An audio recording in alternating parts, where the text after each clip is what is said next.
इनके घर वालों से थोड़ा दबते थे और कुछ अध्यापक भी, मतलब विद्यालय की प्रिंसिपल और अध्यापक इनके घर से थोड़ा डरते थे। क्यों? क्योंकि ये धनी थे।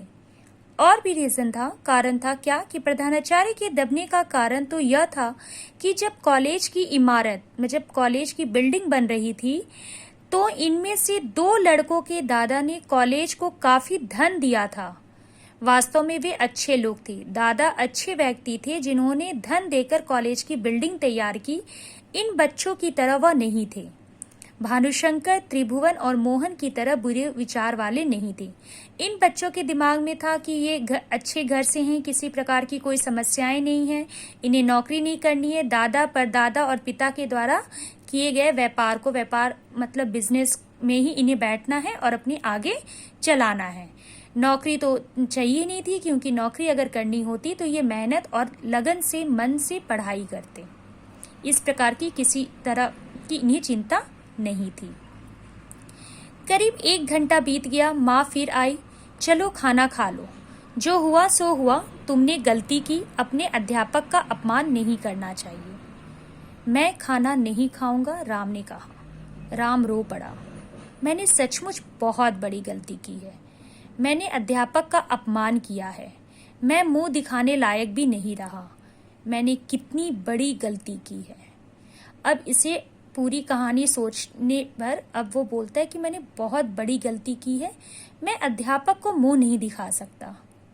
राम फूट फूट कर रोए जा रहा था। जब हमें अपनी गलती का पछतावा होता है तब हम बहुत रोते हैं, और हमारे रोने के तरीके से ही हमारे बड़े समझ जाते हैं कि इसे अपनी गलती का पछतावा है या यह नाटक कर रहा है।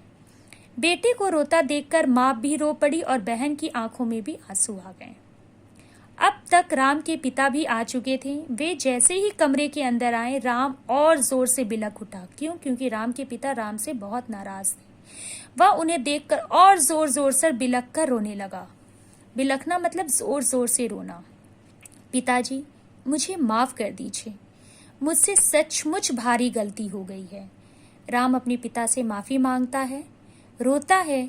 बेटे को रोता देखकर पिता का मन भी भर आया था। मतलब पिता का मन भी बहुत ज्यादा भावुक हो चुका था। वह भी समझ चुके थे कि बेटे को अपनी गलती का एहसास हो चुका है। बेटे की आंख से निकले ये आंसू पश्चाताप के आंसू थे। ये दुख के सच्चे आंसू थे। अभी जैसे कि मैंने आपको बताया कि हमारे आंसू को देखकर ही हमारे बड़े समझ जाते हैं कि ये पश्चाताप के आंसू हैं या नाटक के। राम जब रो रहा था तो उसके पिता समझ चुके थे कि राम को अपनी गलती का एहसास हो चुका है। राम के पिता राम को समझाते हुए कहते हैं, रो मत। पिता ने दुखी होते हुए समझाया, कल तुम अपने अध्यापक के पास जाना, उनसे माफी मांग लेना, वे तुम्हें माफ कर देंगे। मैं उन्हीं के पास गया था। राम उठा, सबके कहने पर हाथ मुंह धोया। सबने मिलकर खाना खाया। अब उसका मन कुछ हल्का हो गया, क्योंकि उसके पिता ने उसे क्षमा कर दिया था। फिर भी उसका मन पूरा हल्का नहीं हुआ था, क्योंकि अब ये अध्यापक का क्षमा करना बाकी था। पूरी तरह तो उसका मन हल्का कल होगा, जब सवेरे जाकर वह अपने अध्यापक से माफी मांगेगा। उसे उसके अध्यापक माफ भी कर देंगे, क्योंकि वह जानता था कि उसके अध्यापक बहुत अच्छे हैं।